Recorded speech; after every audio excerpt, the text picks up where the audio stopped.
metodologi pembelajaran yang berorientasi filsafat konstruktivisme oleh kelompok ke-13. Anggota kelompok 1.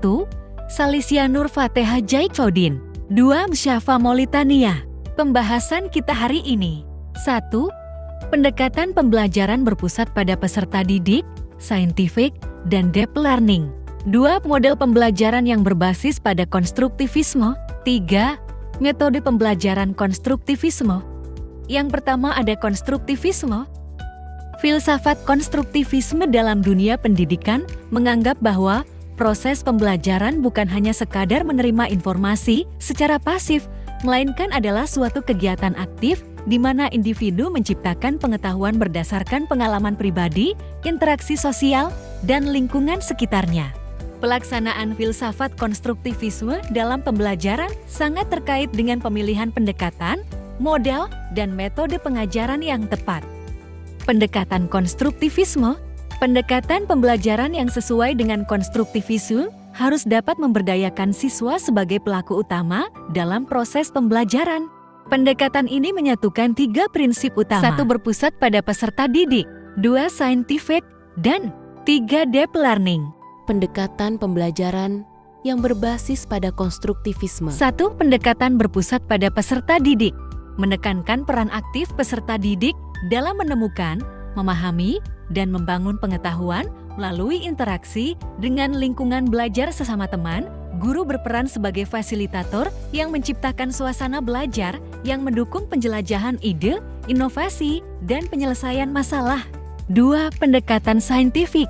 Menekankan pada proses berpikir yang sistematis melalui langkah-langkah mengamati, bertanya, mencoba, menganalisis, dan mengkomunikasikan. Pendekatan ini mendorong siswa untuk berpikir kritis, logis, dan analitis dalam memahami berbagai fenomena yang mereka hadapi.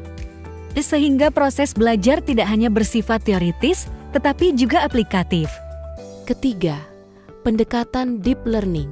Deep learning atau pembelajaran mendalam menekankan pentingnya pada pemahaman yang menyeluruh dan bermakna, bukan hanya sekedar menghafal. Peserta didik dibimbing untuk mengaitkan pengetahuan yang didapat dengan pengalaman sehari-hari, menerapkan konsep dalam konteks kehidupan. Peserta merefleksikan diri tentang proses dan hasil pembelajaran. Model pembelajaran yang berbasis pada konstruktivisme. Beberapa model pembelajaran yang sesuai dengan pendekatan konstruktivisme meliputi Problem Based Learning (PBL), Project Based Learning (Injury Based Learning), Collaborative Learning. Metode pembelajaran yang berbasis pada konstruktivisme. Metode pembelajaran yang berbasis pada konstruktivisme. Metode belajar konstruktivisme merupakan cara yang digunakan dalam proses pengajaran yang bertujuan untuk mendorong peserta didik agar aktif membentuk pengetahuan melalui pengalaman langsung, berpikir kritis, dan kolaborasi. Beberapa metode yang sering digunakan dalam pendekatan konstruktivistik meliputi 1. Diskusi kelompok. 2. Eksperimen. 3. Simulasi serta analisis kasus. 4. Refleksi.